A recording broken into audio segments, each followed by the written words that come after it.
Alright, another DraftScience video presentation. Just keep coming. Anyway, it's been an awful long time, months, since I've done a Ken Wheeler video, so I said, what the hell? It seemed titled kind of silly, Vortex Gravity and Torsion something or other. And so I thought that was worth a laugh. But, you know, it's in the context of, I watched a little more of the Sean Carroll video, where he's describing science by pointing out LIGO and the Higgs boson. I mean, two of the most useless, most expensive scientific projects in the history of mankind. Absolutely useless. They do nothing to improve any model of reality. That just couldn't be more useless. And pretty much the only reason why they got funded is because they have potentially military purpose. That's it. And so these scientists are such dupes. They don't even realize that the only thing they're funding is stuff that has some sort of military or industrial complex kind of utility, potential utility. And it's all quite discouraging that their pure science is so unpure. There's no search for the truth here. So in that context, Ken Wheeler's just another scientist, frankly. He's just another moron who just makes up crap. Doesn't really feel any obligation to produce anything called evidence. His ferrocell images aren't much different than the bullshit two-slit analysis you get from professional physicists, or their evidence like the Eddington experiment that's never been redone, even though satellites in space have 400 times better resolution. Never done from space. 400. I mean, 400 times better. And never, it's dirt cheap up there. Never done. Just absolutely not a single document indicating any effort to ever even try by NASA or anybody else. Kind of an amazing statement, really. Just demonstrating that this isn't about the truth. It's about storytellers. It's about priests and gurus and horse shit. And Ken Wheeler's a perfect example of that. Just some dope who's weaseling his way through life with a bunch of bullshit. And he's selling it as a philosophy, and he is literally selling it. And you assholes, eat it up. Okay, bald fat man knows what he's talking about when he doesn't really have clue number one. No rational container for any of this conversation even. It's gotten so silly. This is sort of like, you could compare it maybe to the days of the beginnings of evolution, where some people tried to turn evolution into, the giraffe is trying to, make its neck longer, and it's hoping its babies will have longer necks. And I mean, this silly, always has got to anthropomorphize, always got to make it, human relevant. It all has to, the truth has to have us in it. We're the important characters. It's a pathetic description of people seeking answers. The right answer. They just want answers that say something like, I'm fantastic. Yes, I'm fat and I'm bald and I'm, covered with pretty cruddy art. But, oh yeah, I'm fantastic. So, I saved you the doot-dee-dee-doot song, okay, that he begins his videos with. I mean, he's a camera expert and he can't seem to figure out how. Well, maybe he should just put a little delay on when the camera starts, and then he could get into his little fat chair and put on his little microphone and do all this bullshit. But no. It's been an enormous amount of thought and energy figuring out cosmic mechanics. Okay, so he's put an enormous amount of thought and energy into figuring out cosmic mechanics. I mean, he has no clue. Cosmic, and he can't even do the simple mechanics right, like smashing plastic balls against bottles against refrigerators. Yes, we need more volume, I believe. I hate to do this. Oh God, that pains me to do that. Ouch. hurt. All right. It doesn't make you any money. Sure as hell does. It doesn't make you any money. Yeah. And he's sitting here selling it. Okay, buying the BMWs with it and farms and, things, possessions. Okay, so he talks about living the simple life and all this horse shit, and he buys an outrageously silly car, frankly. Silly for any purpose he could have in life. I mean, it's almost a sin, for somebody who takes such poor care of himself to have a car that really does need to be taken care of. Doesn't make me any money. And doesn't make me any money. Yet the commercials are on the video, so it does make you some money. And you're selling to the dupes and the silly who want a little fable. They want a little frickin' Puss in Boots story. They want, know what this is? This is Wizard of Oz. That's what Ken Wheeler is. He's selling the Wizard of Oz. Yellow brick roads and horses of a different color and, whatever, witches and warlocks and whatever. Well, no warlocks. But, it's hot air, bullshit, in the sense that it's, tornadoes everywhere. Tornadoes that take you to Magic Land. But I consider it to be incredibly important because... So, he talks like he knows what integrity is, and he has some. When he demonstrates, he doesn't have any. Okay, he will only debate dead people. He will never, ever, ever, ever debate a live human being. Okay, and he's just going to pretend that, oh yeah, I've defeated many. And he's defeated no one. All he's done is insult dead people. Huge difference between intellect and wisdom. And you wouldn't know any of that crap, but there frankly isn't any difference. Okay, there really isn't. If you're smart, you will add 2 plus 2 and you'll get 4. Okay, it will work. And if you're not getting 4, it's not because you're smart and you made a mistake. It's because you're stupid.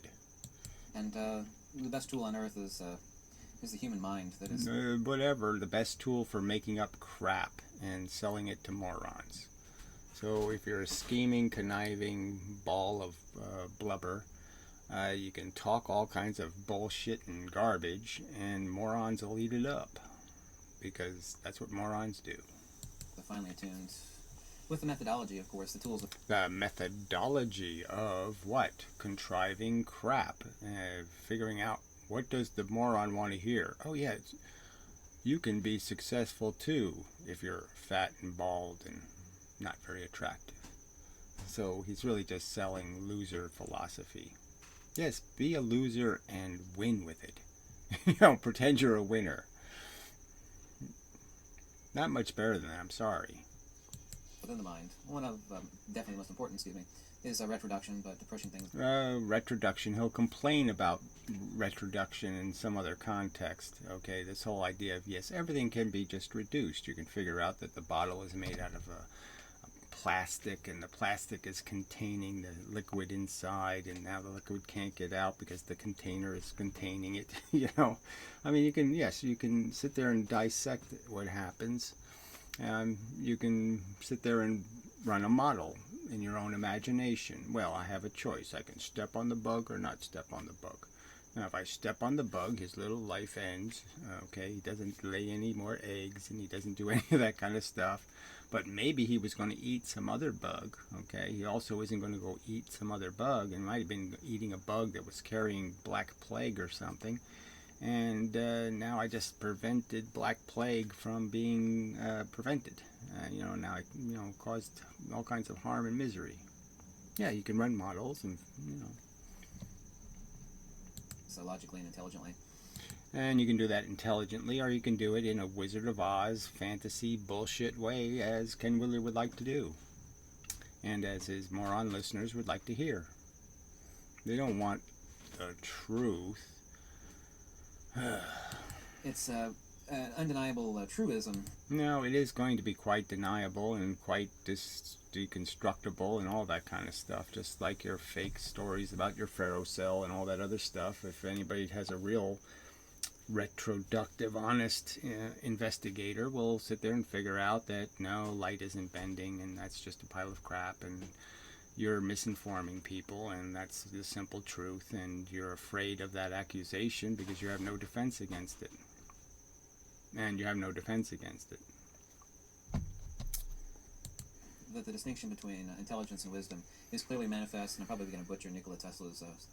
Well, you shouldn't really be butchering him as if he's your god. You should have read the book. Yeah, I mean, the book is this thick. I mean, Tesla wrote almost nothing. He did mostly interviews. His own biography, he didn't even write as a biography. He wrote it as installments to a electronics magazine or something. I mean, it's really not much, okay, frankly. Tesla's writing won't take you more than a day to get through. Statement here when he talks about scientists who can think deeply, but they can't think clearly to think. Yeah, it's whatever. I mean, all this, I wouldn't analogize it that way. I don't think it's deep thought when you start inventing crap like, well, the answer's dark matter, then. I mean, if there's magical gravity, then I just create something that's magically gravitational. So I'll just create a new kind of matter that doesn't reflect any kind of energy, and that'll solve the problem. That's not thinking deeply, right? I mean, many worlds.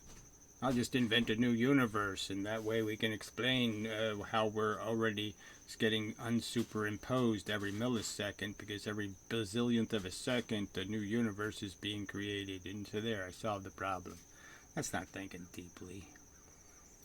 Writing down some obtuse equation with, magical symbols in it that are, in fact, just magical. I mean, they're some vague notion of a metric in a, abstract mathematical space that doesn't have anything to do with reality. I mean, come on. That's not thinking deeply. That's being a retard. Clearly, you actually have to have wisdom. There are a lot of really deep thinkers, and like I've said before countless times, insane asylums are full of deep thinkers. Says you. So again, this is something we have no scientific evidence that insane asylums are in fact full of deep thinkers. They're likely full of people who figure out, oh, this is just tic-tac-toe, with anal probes, as the penalty. I mean, this is alien torture chamber or something. This isn't a game worth playing. It's full of morons talking shit all over the place. I mean, this is a cesspool. So, yeah, that's why they go to the insane asylum and they just go, holy shit, I'm in a cesspool. I'm in a fucking cesspool. They're not thinking deeply. They're just saying, oh, fuck, this is no game to play. But they can't think clearly. They're quite insane. I know. They're quite probably saner than you because they're not talking complete shit. They're saying life is not a game I'm prepared to play. It's just too stupid. I mean, it's violent and sloppy and unpredictable, and we have no control features whatsoever. It's just demolition derby, and why should I get my car wrecked? I mean, they can do long-form algebra on an imaginary chalkboard and actually come up with the right answers, but they cannot. I bet you that's a tiny fraction of the people in the old nut house that are doing that. Tiny. Just really tiny. So I think your statistics are shit. I think you have proving it with nothing as evidence. Your whole statement is a pile of shit. I think clearly at all. It's the case that with the absence of wisdom, in the absence of the tools such as the most important tool, Platonic/Pythagorean retroduction. Whatever that is, okay. Platonic, Pythagorean, blah, blah, blah. 2,000-year-old bullshit. So before they even figured out what running water was, or, a toilet, or, just shit in the streets. I mean, life was, they had it all figured out. They had it all figured out, They lived in a world where, I mean, really, they were insanely chauvinistic. None of these Pythagorean guys, none of them were women, right? I mean, women didn't even have an opportunity to think. They weren't allowed to do any of that. They only served one purpose, slave. And, I mean, it's just so silly to think that these primitives had all the answers when their answer was crude. Yes, we are adapted to survive, and we have some tools to do that. And we now can manipulate the environment to enhance how we can survive. But that's not living in a sense. That's far below our potential, is to just survive. And that's all they did, frankly. That these people actually can't come to clear conclusions about cosmic mechanics or natura. Right. So these Pythagoreans, okay, these people in their little robes, looking up at the sky, making up woo stories with just no factual information at all. No idea the world is round. No idea what's going on in how the solar system functions or the galaxies. They don't even know what the light is. They don't even know that star isn't a star, it's a galaxy. They don't even know any of this shit. And oh yeah, they have all the answers. I mean, it's just so stupid. And so what specifically is Mother Nature? A field is just an ether. So there's no Mother Nature. It's physics, okay? There's a mechanical nature. It's a mechanical system. We're part of a mechanical system. There are no ghosts. There's no spirits. There's no magic anywhere in it. Okay? Everything has to travel the speed of light, and everything has to obey these rules, and that's the world we live in. It just doesn't have any magic bits that just pop in there like a fairy godmother and, rub up against your cheek and say, there, it's okay.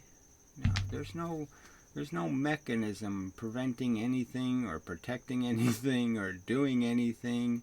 It's just a mechanical system. Tick, tick, tick, tick. The clocks just turn, and that's it. The gears mesh or they don't mesh, and there's just no fairy grease to make it all better. Perturbation modality. And I wanted to make an important bit. Perturbation modality, whatever, whatever that means. Oh, there's mush. There's a bunch of goo in the universe, and it wobblates. Vibrations. Yeah. Video on this fact. So it's not really a fact. Again, it's just kind of retarded. It's so simple-minded nonsense in a sense that we have so many examples of how the thing works. I mean, a light bulb is not vibrating goo. It's little bits flying off, and as little bits get further and further out, they get further and further apart. And so you're less and less likely to see one. Have one hit you. But that's what happens. A little tiny bit of light from a star shoots down here and hits me, and then there's nothing for a while, and then a little bit hits me, and then there's nothing for a while, and then a little bit hits me. Not some wave going everywhere, not some bullshit. There's no evidence for any of that crap. The unintelligent folks such as Einstein and Richard Feynman. So by his own definition of intelligence, they have to be described as intelligent. They have a vast amount of acquired knowledge. They've spent many, many hours, like Ken. They've spent lots of hours of their life immersed in the subject, seeking, continuity and attempting to find strings that connect things. And yes, I'd say they've done it badly, but so has Ken. But it would be stupid to say they were ignorant, because they're not. And Niels Bohr and countless others who are lost in the cult of quantum. And that's what quantum is. Yes, and the cult of toroids and vortexes. You're just wavy woo wah wah wah woo wah wah. Dum diddly doo doo. You're in your own little deluded little cult. Quantum, by the way, is based upon, not my words, theirs, their understanding of the nature of life, but they don't even know what. Yes, well, I don't know if that's exactly true, but yes, the electrodynamics is what it's based on, and electrodynamics is fundamentally dictated by the force, okay, that makes the stuff happen, and that happens to be in the form of what they claim to be waves of electromagnetism, of course. So it's more consistent with your own theory than a rational one, in my opinion. So that's the irony of it. He's insulting their theory when their theory has all the elements that he wants to exist. A bunch of wavy bullshit. Light is. And they've reified space as having properties. and space has absolutely no properties. Well, they have. Well, that's not quantum mechanics. So again, that's Einstein's just wooey bullshit. So his spooky action of giving space meaning. Space is nothing. I mean, that's what it is. It's nothing. You get a vacuum. There's nothing. There's no space to bend. Doesn't make sense as a bent thing. You can't bend 3 dimensions. It just doesn't make any sense. And when it's taught as a simple thing. What's happening with matter is that when matter exists, somehow the matter consumes push. Okay, so when you put a piece of matter in the universe and it's moving, somehow it's eating push. And so then you end up with more push from the outside than you have from the matter. The matter is pushing me less. That's the obvious fact. Matter is pushing me less, and so I fall into the matter because there's less push. So somehow the energy of the universe is less wherever there's a ball of matter moving. So you can understand that every time an electron moves, it's consuming a little bit of energy, and that means there's less energy available in the direction that it moved. And if you just saw every elemental particle as something capable of consuming energy from the universe, then you could understand that, yeah, if I add all that up, that's a lot of energy consumed. And so if I'm anywhere near a piece of matter that has a bunch of those little elemental bits in it, and they're all moving, vibrating, then I'm going to sense less energy coming from that direction. Duh. Simple answer. And that's quote unquote from Nikola Tesla. The only time that Nikola Tesla popped his cork, if you will, or became angry, if you want to use the word anger accurately, is he seemed to be angry a lot, but so that's not even true. He's angry that when Thomas Edison hired him, that he didn't hire him to be president of the company. So he was disappointed that he came over here as a foreigner. And Edison gave him a job, and he gave him a job in Europe first, and that wasn't good enough. He should have made him vice president in charge of collecting a lot of patents and copyrights. I mean, he had a kind of a silly understanding of how business works, that you don't take a job in a company and expect that you own the company now. Shit. It's ever applied to the meek, gentle soul of Nikola Tesla was him. I'll concede he had some sort of, there was parts of his character you could admire, but I mean, it's parts that are pretty wacky. Okay, he's sort of in the class of, some of the others of history, Newton being very happy that he was never seduced by a woman or something. It's kind of a wacky life. I like dressing up and eating dinner. Okay, so yeah, well, that's a little weird. That's your favorite thing to do? Railing against Einstein and his ilk, who reified space as having properties. And space... Yeah, so this is the silly part, because Ken will say, space doesn't have properties, it has attributes. Now, how the hell can you have an attribute when you don't have a property? You really have to have a property first before you can attribute. You can't attribute you have to have the property of hands, or you have to have property of eyes to see. You have to have the thing before you can have an attribute that's a byproduct of the thing. So if you don't have a something, you can't, so it's just too silly. Again, his reductionism his reductive logic fails again because he doesn't see the obvious contradiction in saying something as stupid as space doesn't have properties, it has attributes. Well, how the hell does it do that? It has absolutely no property. Space is exactly like a shadow. We think a shadow is a thing, but of course a shadow is an absence of light. But if you stand in a shadow, it's...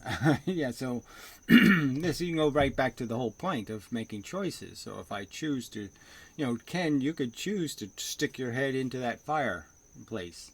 Just stick your head in there. Now, it's a different universe when you do that, right? The universe changes because you stuck your head in the fireplace and caught on fire, and your whole building caught on fire, and it burned down, and all your neighbors' houses burned down because it's a windy day, blah, blah, blah. Something changes because you make a choice. A decision happens inside of your brain. Your clock says the gears gear, and the gears say, put my head in the fire. And a whole consequence happens as a consequence of that.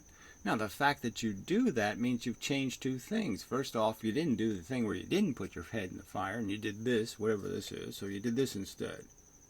No. Okay, so you did that. Okay, and that has a consequence in the universe. Like somebody sees that and they go, that's meaningful. It's like Shakespeare. Uric was blah blah blah, looking at the skull or something. So somebody turns that into something to them, and it influences them in a certain way. So the universe is one way because you did one thing, and it's a different way that when you do the other thing. And that's all. Having pressure, no pressure. These are just differences. It doesn't mean that the action, the event, is any different, right? So not doing something is the same as doing something. It's the change. It's the decision. One thing will be the event. So you can just argue that light is so obvious. I mean, if there's a shadow, shadows are still significant because they're the absence of what's hitting somewhere else, light. Absence isn't in some magical way different than the presence. Adding extra pressure isn't any different fundamentally from taking pressure away from some other side. So I can take pressure away from this side, or I can just add pressure to this side, and I'll get the same end result. So what? I mean, that takes years of thought to dissect that out of the minutia that we exist in. I mean, that's a hard realization to come to. No. Seemingly has properties. The answer to the ultimate question, I'm getting to it here immediately, is that space itself is ether rarefaction. So it is something. So he says it's nothing, then it is something. So what's the point of this? It's just such a retarded, it doesn't have properties except the property of being blah, blah, blah, blah, blah, blah. Whatever this mush is he makes it into. So it doesn't have any properties except the properties I gave it. What? I mean, just too mushy. So yeah, that AB Science guy said today he's supposed to do a Ken Wheeler video. So that's another reason why it was on my mind. And so I said, oh, well, what the hell, we'll pull the trigger too. But, he just gets way too complicated and convoluted. And again, the conventional physics can't really argue against Ken Wheeler because their physics has virtual photons and, magical entanglement and superpositions and all kinds of bullshit in it. So, they're not in a position to argue with a wacky bullshitter because they're such wacky bullshitters. It itself, of course, as I've just said, has no properties. Rather, the ether is the property that the scientists are confusing with the property of space. The property they're confusing with the property. So you see, this is just such tangled and nonsensical logic. So it doesn't have any properties, but the properties it does have, they're confusing with a property. I mean, how can it not have properties and you just called it something? You called it ether. Well, how can ether be nothing and something? I mean, that doesn't make any sense. And if it's something, then it obviously has properties because you can't be a something and not have a property. You can't label it something and then say it doesn't exist. Well, I mean, you can. You obviously just did. But that's not being smart. That's being really fucking stupid. To say, I've said this countless times in other videos too, magnetism, of course, is the universe's only... So, I don't know, he has to keep changing the subject. Title of the video is Gravity. Hasn't come close to it yet. Force vector, and it is a three-dimensional S-curve. A three-dimensional S-curve. I mean, what the fuck? You still can't make any sense out of it, right? I mean, this is magnetism.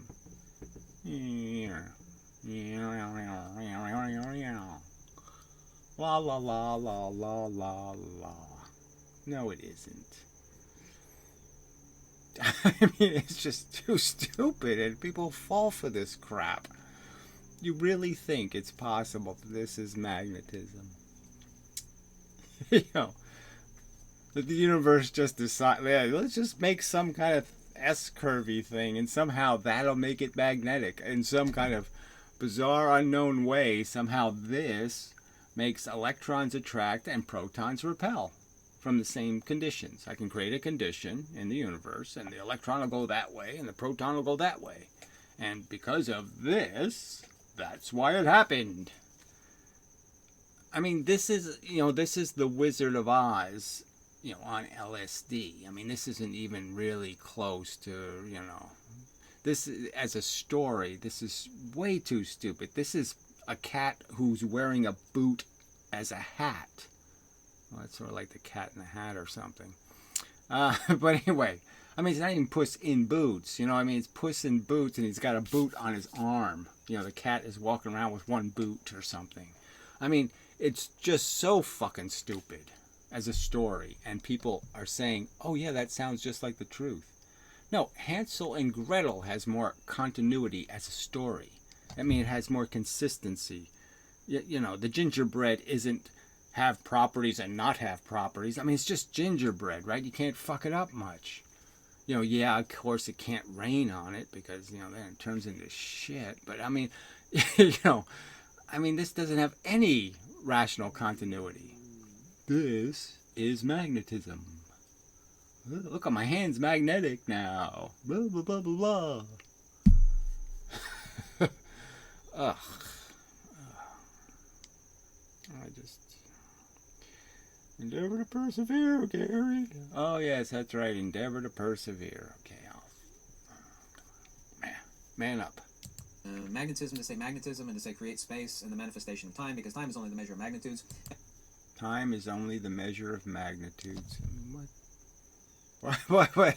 No, it's a measure of time is a measure of distance and how you can move. And that's it. It takes time to move from one place to another, okay, in the physical universe, and we can have a standard of that amount of time passing. So it ticks whether there's anything in the universe or not. You could argue it's still ticking. Doesn't matter because there's nothing for it to pay any attention. But it's just a fact that the universe doesn't happen instantaneously. Everything didn't happen there, boom, happened. Everything takes a while to happen. And that's why there's time, is because everything doesn't happen at the same time. And the reason why that can't happen at the same time is because things move from one place to another. And they can't be in both places at the same time. So it takes time to get from one place to another place.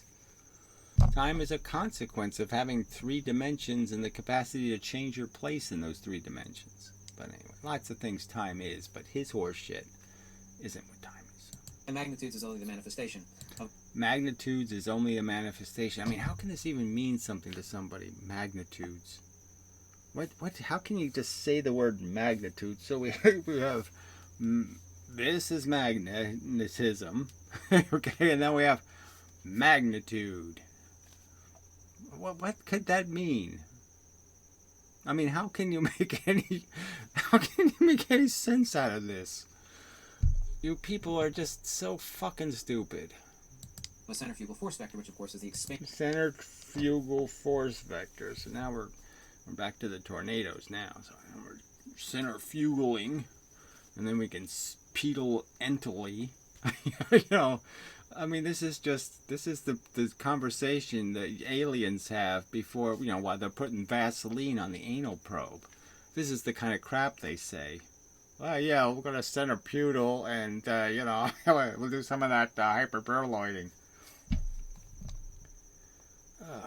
Ending, in the initial stages, the expanded toroidal geometry of magnetism itself. I mean, okay, toroidal geometry. So it's this plus this. Yeah. Infinity symbol plus this. And that makes electrons repel or attract. Because it does. Yeah, there, I've answered the question.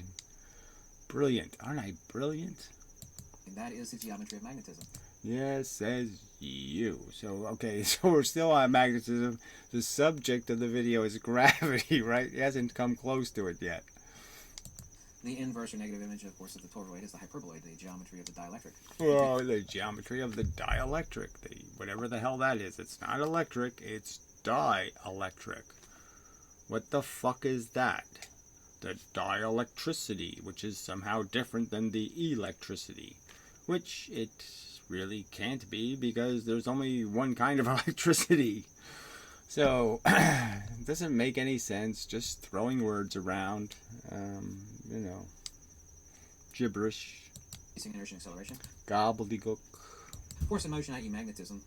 Force and motion, i.e. magnetism. So force and motion explains why electrons attract and protons repel from the same field. Just say force and motion, and there you did. Hey, you answered the question. Force and motion, magnitude times 2. Divided by 3. Done. This is only a force vector. Creates space, and when you have space... So it creates space now. So now we're creating the nothing with no properties. So we're creating something that has no properties. Let's get that straight. So we're creating something with no properties that does something with its no properties. So it has no hands and no arms and no legs and no anything. But it's going to do something because it has attributes but no properties. Okay. This is how the ancients thought, he says. Yeah, I don't think Aristotle or Plato or any of those old farts were nearly as fucked up as you are. You have magnitudes. When you have magnitudes, you have time. Time doesn't... If you have magnitudes, you have time. So again, it's just these bizarre statements. I mean, they're so disconnected to anything I can make any rational sense out of. I mean, a monkey chiseling an image, for Fred Flintstone makes so much more sense than this shit. I mean, that was a camera, for the Flintstones camera. Yeah, monkey artists. Exists itself. It exists conventionally, but it doesn't exist ultimately. Time is only a measure. That's not my position. It's the position of the wisest Pythagorean. Okay, so that's their position. I don't think they ever said that, frankly. I don't think they ever said that. So I think he made that part up. I don't think any human on Earth was ever stupid enough to say something like, time is only a measure of magnitude. I don't think so. I don't think you'll find that quote anywhere but in the annals of Ken Wheeler's nipple talk. Platonic masters have ever existed. So what we actually have here is to say space and say creation of time, say magnetism. Secretion of time as a magnetism. So time is now magnetism. Because time is magnitude. There's a magna in magnetism. Magnitude, magnetism. There you go. Well, the same thing, but let's actually talk about that and actually apply retroductive logic to the nature. Yes, let's do that. Okay, let's retroductively stick our head in our asses and describe the yellow brick road. Sure. Of space. And I don't know if you've ever seen an ice skater skate. They draw on their arms, and the centrifugal effect is that they actually... Centrifugal effect. It's a mass equation, actually, but yes, fine. Increase their spin. I don't know if you've ever seen an ice skater. They start spinning, their arms are out, and as they draw their arms in like this, they increase acceleration. And using that mental analogy, I don't know if you can see it, just type in skater spinning or the ice skater spin. It's slower further away as the mass is further away, and this is due to... Well, it's because it needs more energy to make the more distance. The longer the distance, the more energy you need to maintain the same speed. So if you're traveling more distance and you want to do that more distance in the same amount of time, one rotation, obviously the more distance is going to require more energy. Duh. And it's going to require a lot less energy when you're closer in. So if you gain your velocity out here, you can increase your velocity in here. Duh. And what does that have to do with gravity? Let's see.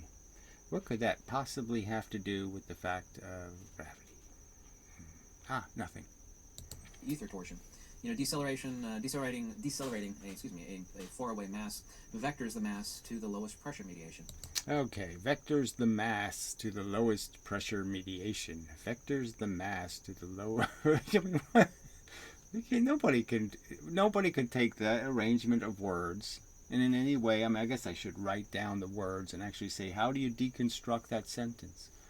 How could it possibly make sense? Run up, frog, jump, the booger tree. These are just random words put together. as comets are in the outer reaches of our solar system. Of course, there's Comets in the outer reaches of the solar system, that's right. Okay, they're masses with velocity, and their velocity is in a straight line, but somehow the force of gravity keeps them orbiting the Earth, because somehow there's less pressure, orbiting the sun. And there's less pressure, on this, they're going straight. They're saying, I'm going straight. I want to go this way, okay? The way the chalk is pointing, I want to go this way. But there's more pressure on this side than there is on this side, because that thing over there, that sun, is eating pressure. It's consuming some of the universe's energy. And so now there's less pressure over here. There's some less amount of stuff is hitting. And so obviously, oh yeah, it has to bend into that new path.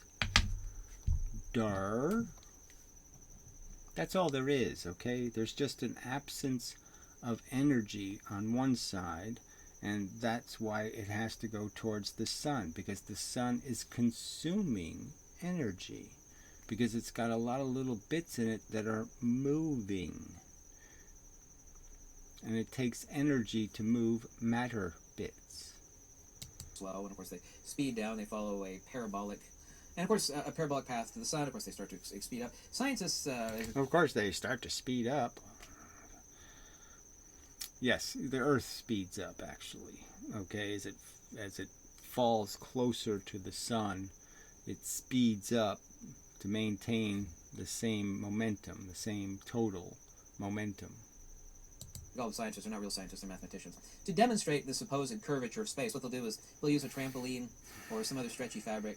And they'll put like a bowling ball in the middle, of course, the bowling. Yes, so this is so elementary, it's almost hurts your brain. So he uses all these complex words, and then he talks about something so elementary in terms of physics, and is explaining it as if somebody, oh yeah, they haven't even seen that yet. So it's almost like he's just talking to a sixth grader, but he'll use words like centripetal. The ball will actually pull down on the fabric, and it will create this depression. Say, here you go, this is the curvature of space-time. This is space-time. It's curved. And of course, when you roll the ball on this trampoline, of course, it follows that depression. But this is incorrect. So the reification of properties attributable to space.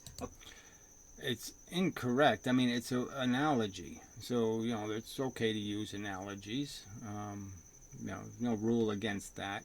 But it should be understood as just being a crude analogy, and that the real mechanism is in 3 dimensions, and it's just a convergence. That is, it's the opposite of a light bulb. The light bulb is pushing stuff out. Clearly, there's stuff going from the light bulb to me. I will receive the photons later in time. So obviously they were in the light bulb, and later they'll be on me. So they're coming in the outward direction. Well, if I just reverse that, and I could make a light bulb that just consumed just the same way that one produces, that would be gravity. It's that simple. Which space has no properties at all. What it is ether refraction. When space is manifest. Ether refraction. I don't know, what does that mean? Upside down ether inside out. And so the thing with no properties can now be refracted. So it has no properties, yet you can refract it. Ether refraction is present. When space is manifest, time is present, because time is a measure of matter. Alright, time is manifest when space is present. So again, somehow the thing with no properties is telling time what to do. So, I mean, it's amazing how much you can get done when you have no properties. Magnitude. The other property of a divergent centrifugal force vector, i.e. magnetism, is the manifestation of ether torsion.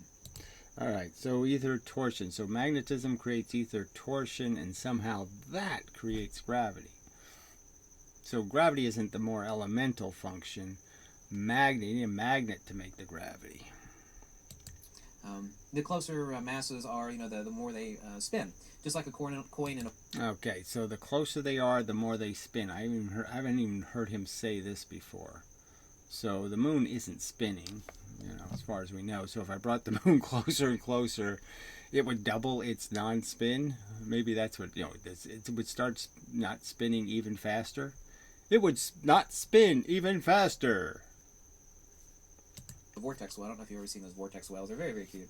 They're basically funnels, and you spin a coin, and of course it slowly travels around the lip of the vortex, and it starts to accelerate. And of course, the void there in the center. By the way, it's the same void you actually see on either quote-unquote pole of a magnet underneath the ferrocell. There we go, the ferrocell coming up again. So this whole, this is the real fakery of him, where he's just doing the freak show kind of thing. He's just, here I have a little magic device that does a little magic trick, and I'm going to fool all of these dupes into, paying me to look at a crooked mirror. And that's all the ferrocell is. If you really do any kind of honest investigation, you figure out why it creates the images it does, that it's really just using straight lines, just like a spirograph. It's all straight line vectors that are creating the pattern, straight line reflections of light, and that's it. There's no curved beam of light. The beam, it doesn't even exist as a beam. The thing that looks like a beam of light isn't a beam of light, it's a bunch of reflections. That is, of course, the vortex point of increasing inertia and acceleration.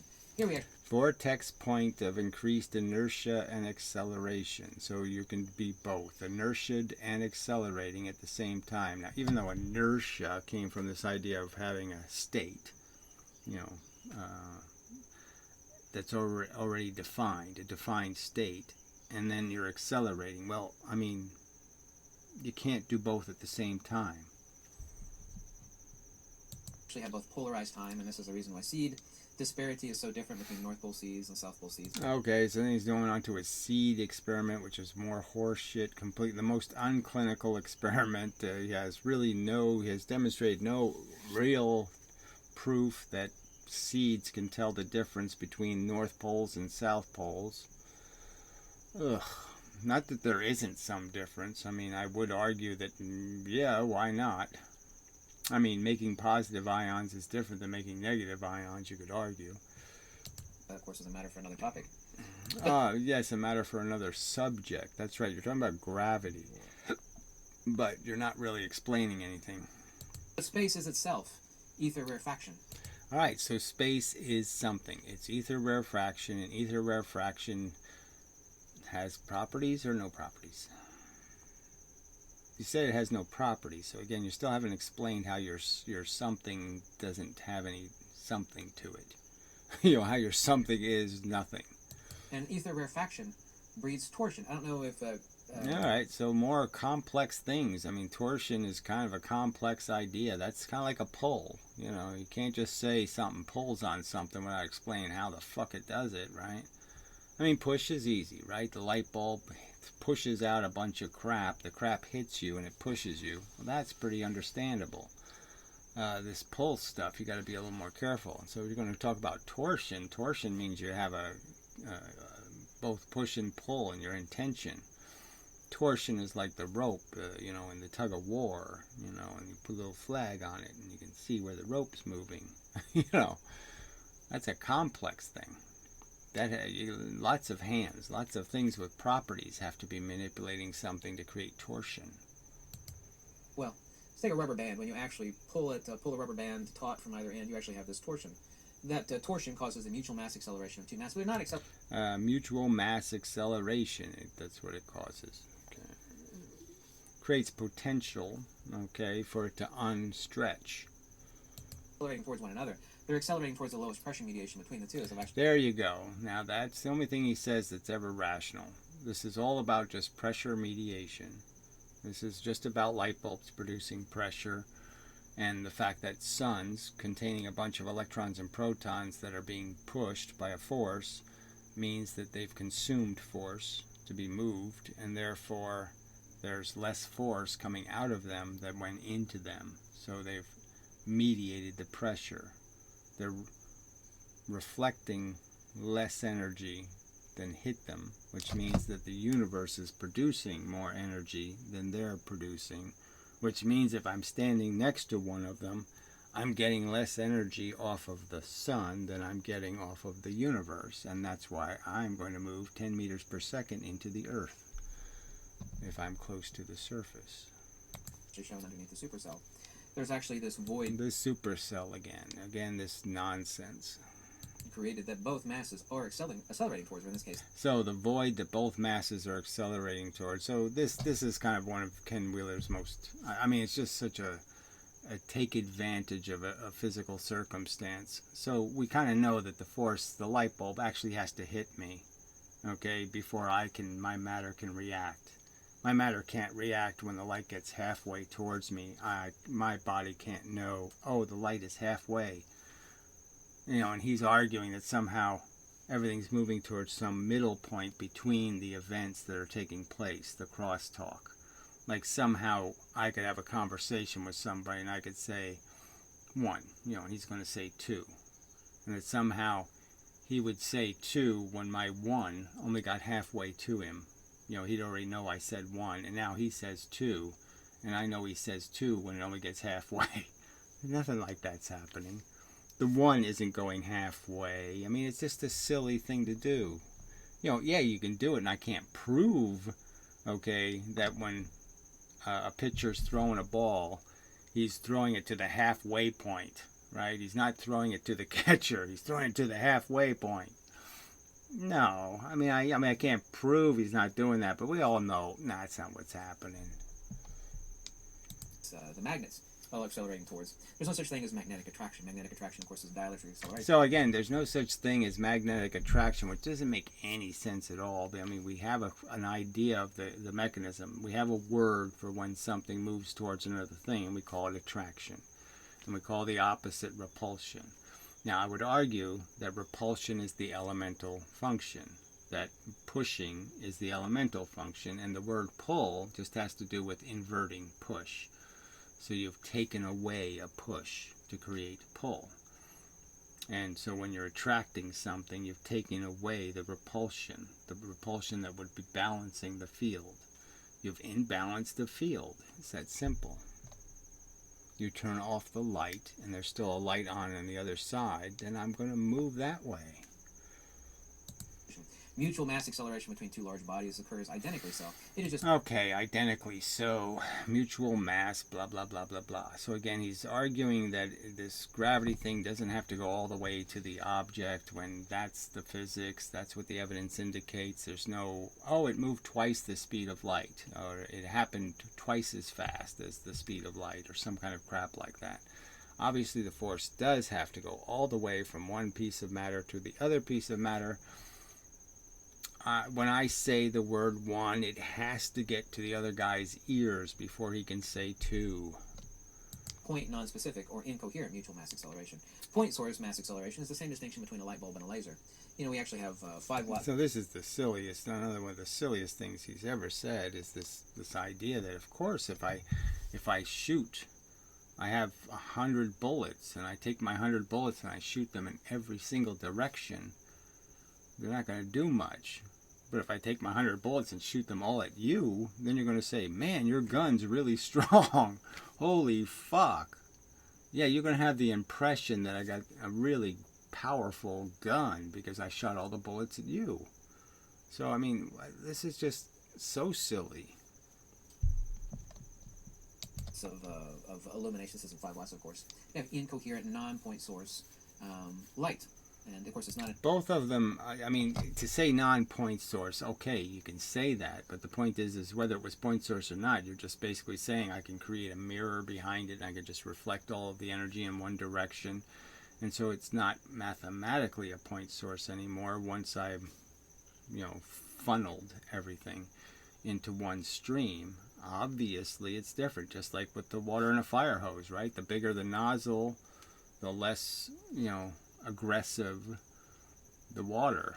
The more I narrow the nozzle, the more I force there to be an increase in the pressure, and the more something's going to be disturbed if I pointed at them. An emission, but let's call it what it is, a coaxial ether perturbation. All right, it's a coaxial ether perturbation. So the thing with no properties is now coaxial, so it has whatever. I mean, I don't know how coaxial can't be a property. How could I ever have a coaxial with no property?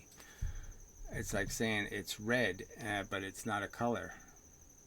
It doesn't make any sense. You don't see how you've retroductively, dumped yourself in a pile of muddy quicksand, that you can't do this. You can't say it has no properties and then give it properties.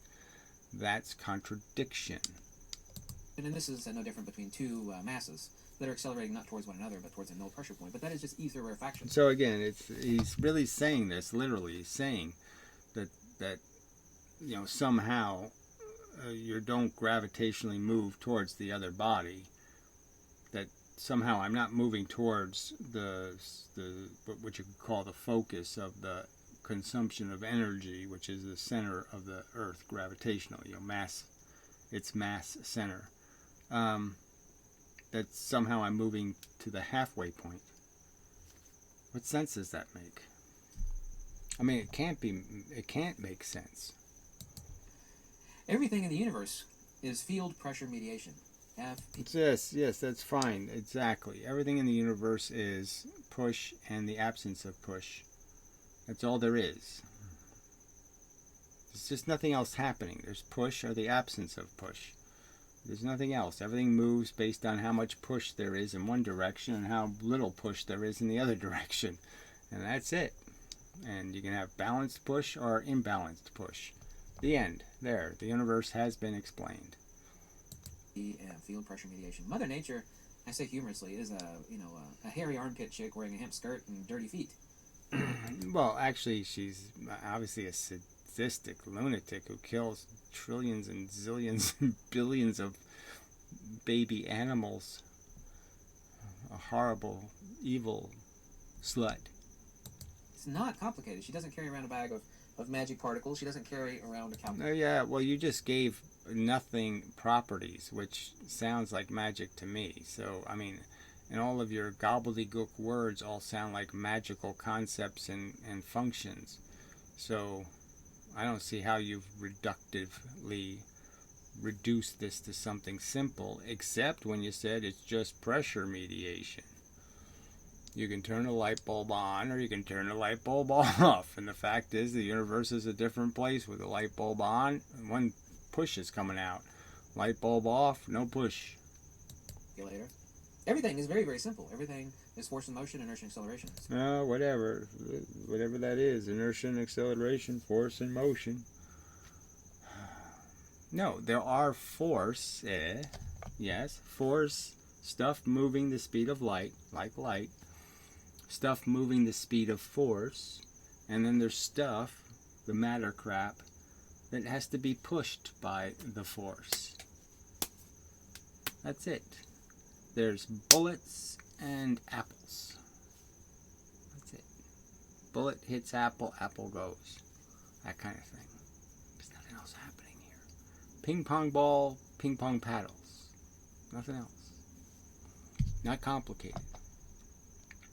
Centrifugal divergence, centripetal convergence, respectively the conjugate geometry of the entire damn universe. Oh, conjugate geometry, whatever all that crap means. There's nothing conjugate about you saying it has no properties and then listing all of its functions. That doesn't make any sense. That's not conjugating. That being magnetism and dielectricity, respectively. So again, more magnetism is the subject of gravity somehow, and just no evidence that the two are any way, interwoven in that kind of way. The geometry of the toroid and the geometry of the... Okay, so more toroids and hyperboloids, so more action.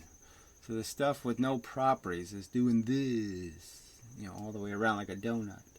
And then it's doing this, and this, tornadoes and vortexes, all without any hands.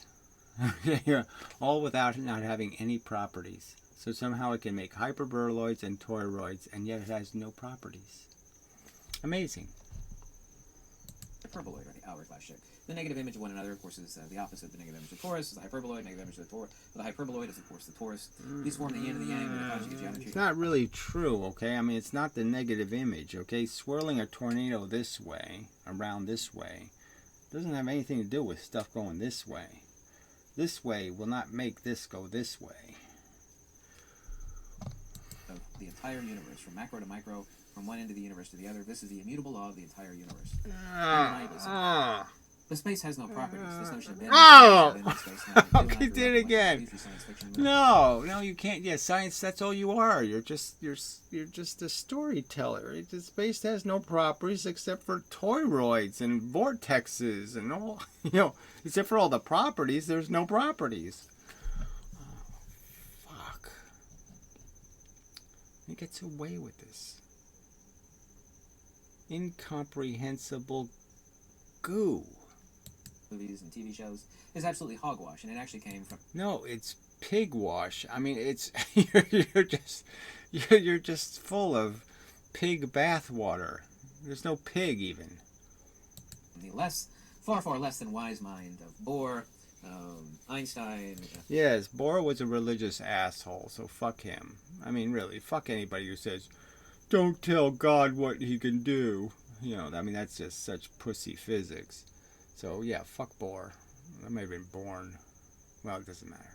Feynman, and who's the other guy that's the priest in the cult of quantum? His name is Leonard Susskind. Excuse me. I have all these names in my head. It took me a second there to remember it. But space itself has no properties. Okay, so he just did it again and again and again. It just didn't have properties, but it has all kinds of functions. So it doesn't have hands, but it's a brilliant artist. The ether is the property that scientists are superimposing upon space. The ether is the property thing superimposing. So again, it's like he's saying there's space, and then, oh yeah, well, there's ether in the space. So yeah, I'm really not talking about space, I'm talking about ether. I mean, then they're not the same thing.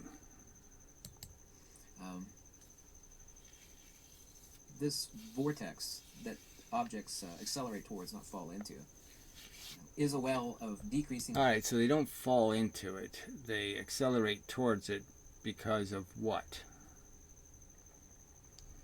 Why? Why do they accelerate towards it? Ether torsion. If there's only two masses in the universe, if they get closer, they start to accelerate. This is no different than yes, because there's nothing hitting them from one side, and one side keeps hitting them, so they just go faster and faster and faster because they keep getting hit by the idea that as they move closer to the thing that's creating the shadow gets darker and darker and darker and darker.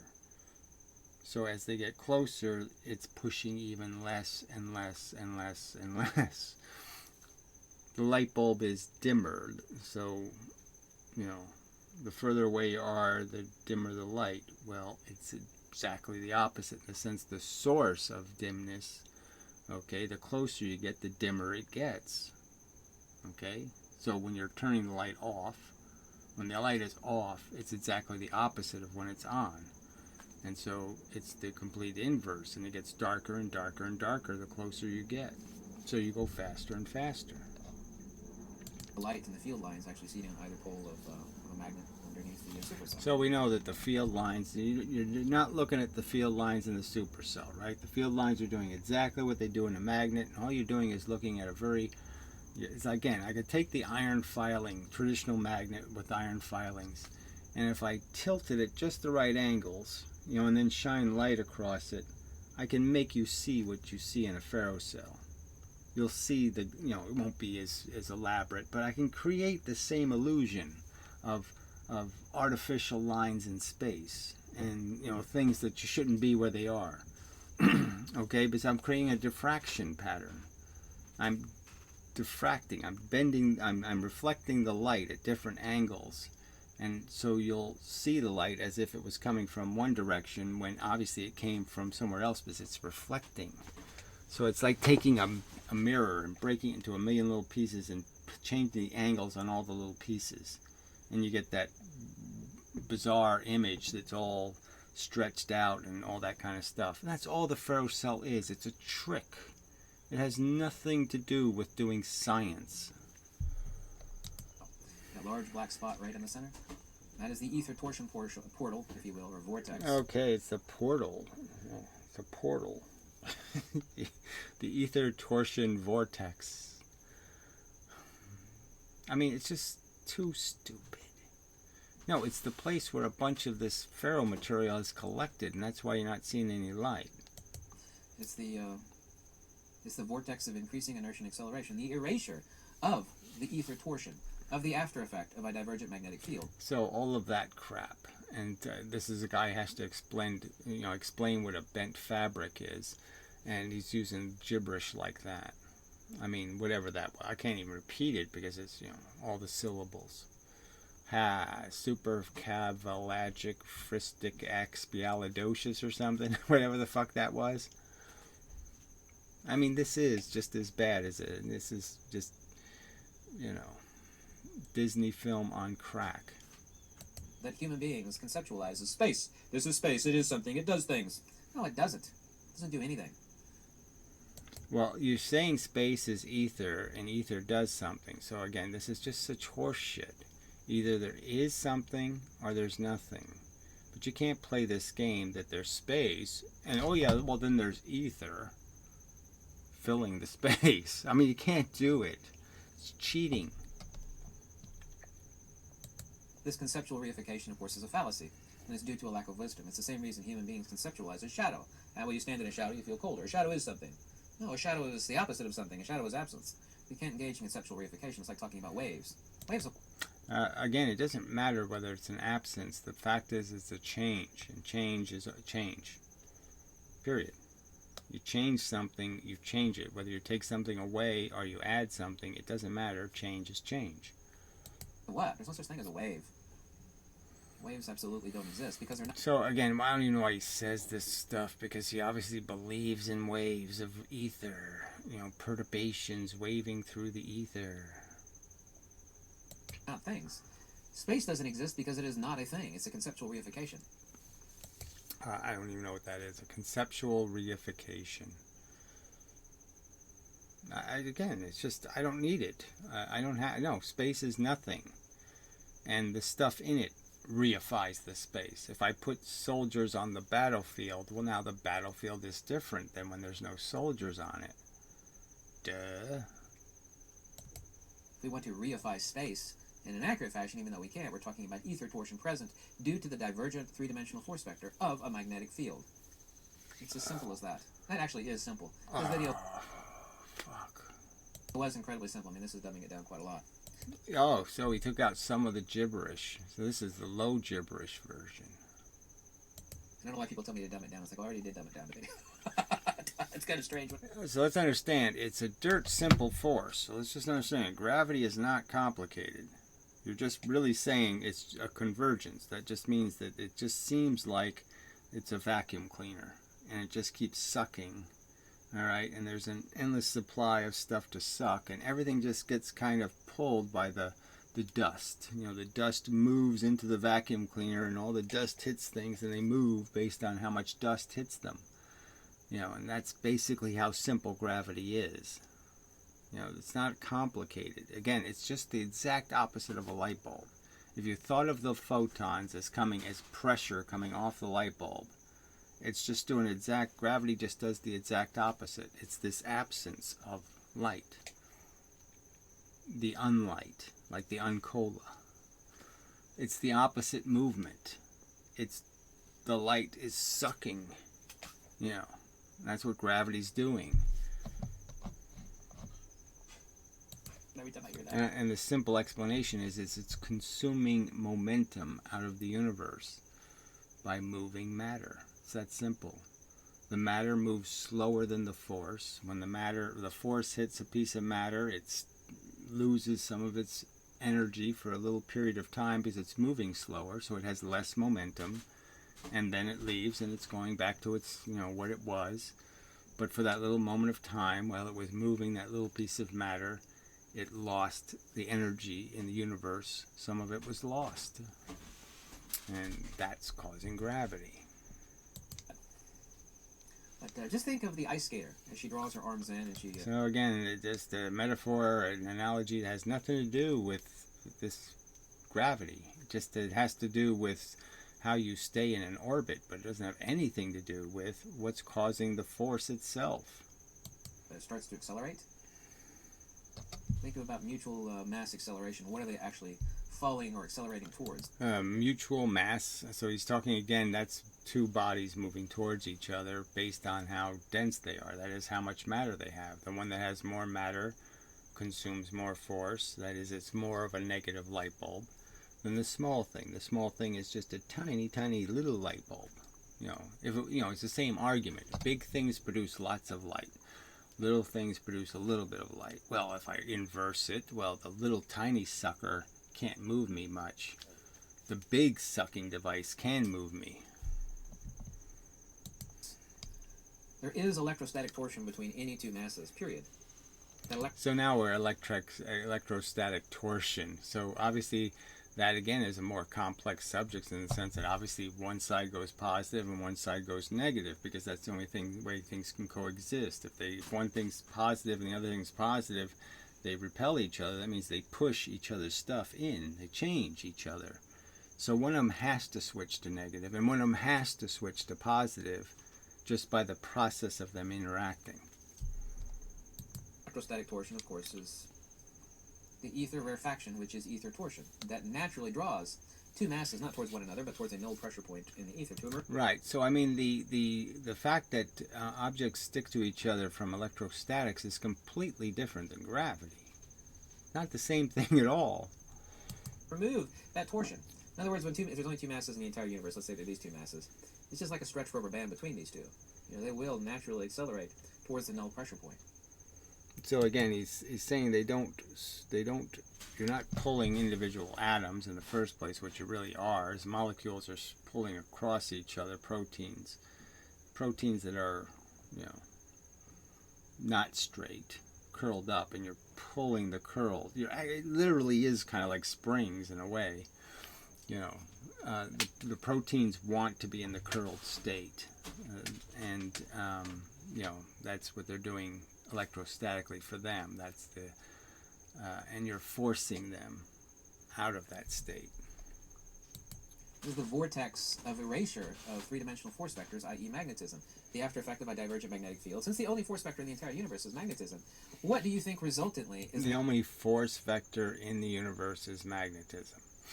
So I've said something similar, is that electrons and protons are charged, and charge is the nature of why electrons and protons move, and therefore you can argue that movement that consumed energy out of the universe and then caused gravity was originally caused by a charge function, but the charge function is really just pushing it. So, you can still reduce it to either there's a push or there's not a push. Manifestation after a divergent force vector, i.e. magnetism. It is the creation of space, which is not a thing and has no properties. It's a concept. Space, the final frontier. Space, what? You can't bend space, you can't warp space. The supposed curvature of space is non-existent. It is a mystery. Yes, but what's the point when you're going to say space is ether? So you're just going to say there isn't any space. You're just pretending that space is a player when space isn't. You're saying there's ether and perturbations in ether, and that's all there is. So obviously you're not using the same terminology. So if you replace the word space with the word ether and replace the word matter with the word hole or pressure lump or some other kind of bullshit. Appropriation of ether torsion that is reified conceptually and incorrectly from the ether, which modern scientists don't believe in because they're not intelligent. Really, they're not wise. They're very intelligent, many of them, but they're not wise. Right. So it's wise to believe that there's nothing in something rather than something in nothing. Okay, so what's the container? Something. What's the thing in the container? Nothing. Taken from the ether itself. It is ether torsion. Explaining and understanding the nature of the universe is really quite simple, but these people have convoluted and contradicted. And that's exactly what you've done. Yes, you're terribly convoluted. And your contradictions are just grotesquely obvious, and your silly notions that simple things have hyperboloids and tornadoes in them. Reified concepts that have no basis in reality. There's the notion of light. Their fundamental understanding of the universe, by their own definition, is supposedly their understanding of light. But light's not an emission. It doesn't travel. Well, it clearly does those things, so it clearly travels. So I don't even know how he can say it doesn't travel when it clearly does that. You can clearly measure it traveling. The sun light takes 8 minutes to get to the Earth. It's clearly measurable. It's a rate of induction. Rate of induction is not a speed. Well, again, it's silly to say a rate of something is not a speed. I mean, anything that happens at a rate is a speed. So, silly. It's the rate of induction of a transverse coaxial circuit. Okay, and what does that mean? It just couldn't mean anything to anybody rational. There's no coaxial cables running through the universe. Just nonsense, baby talk, rubbish, silly. Not even close. I don't even know how to describe it, right? You're saying, well, what could I add to the Wizard of Oz?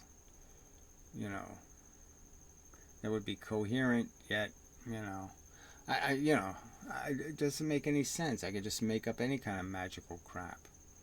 Against itself. In other words, what is the rate of induction as that applied to a speed? What takes X amount of time to manifest from here to here? That's a speed. Something's traveling. It's not a wave. It's not a particle. It's not an emission. It doesn't have a speed. It's not a photon. And it's not a wave-particle duality either. There are no dualities in nature. Duality implies... Oh, whatever. Yes, one thing is not two things. Yes, I'll agree. Explicitly... Up is not down. Denotatively an inherent contradiction. Mother Nature has no dualities. There are no dualities in nature. If these people, their most fundamental foundation bedrock, is that light is a basis of quantum. And our understanding of light is that it's a wave-particle duality. Sometimes it acts like a wave, and sometimes it acts like a particle, sometimes both. Neither one is correct, but together they are. That's their words. Yes, and it's silly. Yes, I agree. They are silly. You are sillier. They are dumb. You are dumber. Not mine. It's a duality. It's a wave-particle duality. If advanced aliens land is like, oh my gosh, we understand what these ignorant human beings know by their understanding of light, and they have no idea what light is. And human beings don't. Walter. Yes, if there were aliens and they got here, that means they have some sort of technology. I'm sure their story isn't going to be your story or conventional physics' story. I mean, I would think they would have found the right answer because it really is simple if you're not a religious kook.